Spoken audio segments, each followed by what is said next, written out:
Tabasalu põhikool näitab ette, milline on inspireeriv ja koostööõppele orienteeritud haridusruum. Tabasalu põhikooli ja spordihoone sündis arhitektuurivõistluse käigus. Võidutöö märksõna oli mets ning sellest kasvab välja ka hoone sisearhitektuur. Kõige aluseks on siis arhitektide konkursitöö ja siis üks teema oligi, et mets või loodus, et kui me toome siia nagu küllalt sellise kandilise ja uue hoone, et kuidas siis sellises nagu Tabasalu-laadses kandis võiks see mets või loodus nagu siia hoonesse nagu sisse jõuda. Siseruumi peamised ja silmatorkavamad elemendid on puutüvesid ja oksi meenutavad liistud. Need moodustavad sõrestik seina, mis meenutab metsa. See on ühtlasi ka vahekiht sisearhitektuuri ja kasutaja vahel. Sõrestikule saab kinnitada joonistusi, töid, silte. Nii tekib õpilasel ruumiga aktiivne ja usalduslik suhe.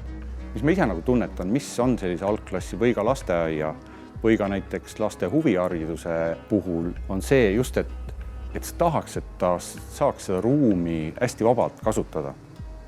Ja kui ta ei julge seda seina peale oma tööd nagu panna, siis see loob nagu hirmu selle ruumi ees. Aga kui meil õnnestub veidi abistada nagu ruumi kasutajat, et ta võib teha selle töö, ta võib midagi määrida, sellest tekibki selline, meeldib nagu värelus ka võib-olla selle kasutaja nagu sees, et ta ei pea seda nagu mingisuguseks muuseumiks, vaid et ta kasutab seda ruumi nagu kuidagi veidi julgemalt või aktiivsemalt.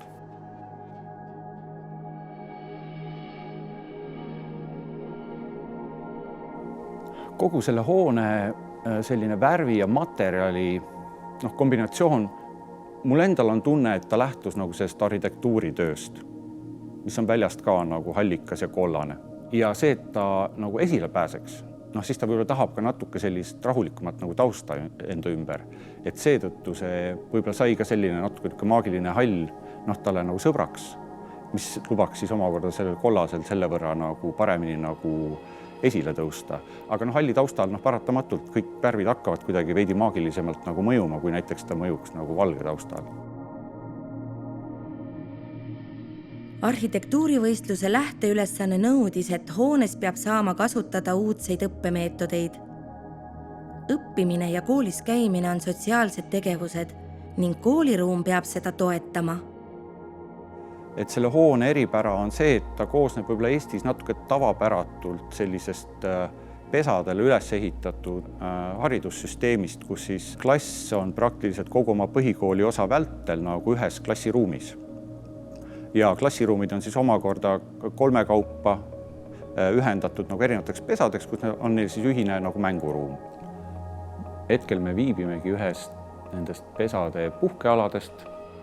Nad saavad videomänge mängida, saavad seina peale joonistada, et siin taga tegelikult need on sellised kirjutatavad seinad ja saavad see ruumi enda siis huvide järgi nagu kujundada ka, et nad saavad sellest mööblist siin ehitada erinevaid konstruktsioone ja siis ka võib-olla, et see koolitund kuidagi häälestab siin nagu ühtemoodi, aga et nüüd koju minekuks võib-olla maha häälestuda, siis sa siin korra veel näiteks nagu puhkad või et see on seda tüüpi siis selline ruum neil.